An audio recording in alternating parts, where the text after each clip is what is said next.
The National Wildlife Federation defines an endangered species as an animal or plant that's considered at risk of extinction. Peace can be defined as harmonious relationships between people, but it can also include animals in the natural world. In order to preserve peace throughout the world and its many different life forms, we must work to save these endangered species. The extinction of even just one species has the capability of setting off a chain reaction in an ecosystem.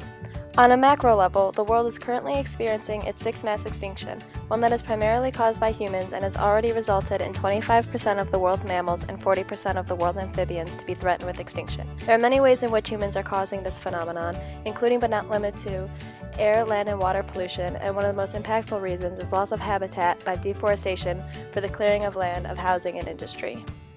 The International Union for Conservation of Nature, IUCN, Red List of Threatened Species, the 1973 Endangered Species Act, and the Convention on International Trade in Endangered Species of Wild Fauna and Flora, CITES, created in 1975, work to find species that are endangered or threatened and educate the world on how to protect them. All of these organizations play the roles of witness, referee, and peacekeeper of endangered species, as explained in The Third Side by William Ury. The witness pays attention to the problem, the referee works to limit the problem, and the peacekeeper takes measures to protect the victims. Without these roles and interventions, the problem is likely to escalate to a level in which we are unable to undo our damage. On a meso level, the state of Hawaii has 503 species listed under the protection of the ESA, 79 of which are animal species. Hawaii's State Wildlife Action Plan, SWAP, addresses plans of action taken to protect over 10,000 species native to Hawaii that aren't found anywhere else. On a micro level, just imagine a world without your favorite animal. A functionalist would see how plants, animals, and humans all live woven together on our shared earth and how we depend on each other in many ways, including food, resources, and even companionship, and how one extinction can have a large impact.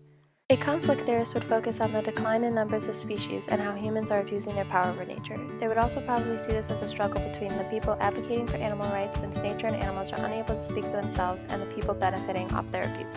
A symbolic interactionist would think that people react differently to the concept of extinction in endangered species because they have separate individual definitions of what that means.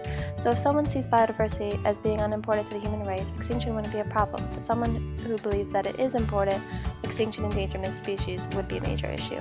The mission of the Honolulu Zoo is to inspire stewardship of our living world by providing meaningful experiences to our guests. The zoo emphasizes Pacific tropical island ecosystems and our traditional values of malama, caring, and ho'okipa hospitality.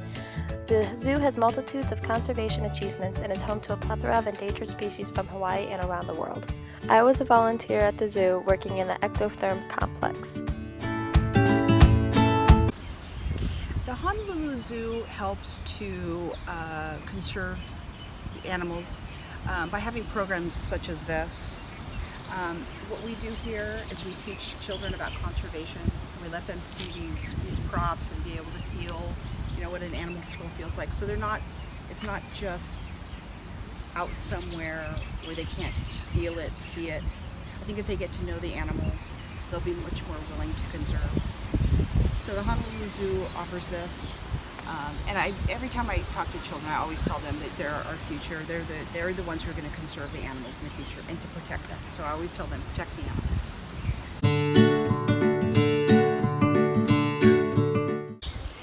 I think that the general public, the couple main things they can do is we're all connected now. We have cell phones and computers. We can all go online and check for search for conserve, and there's great tips for how to conserve.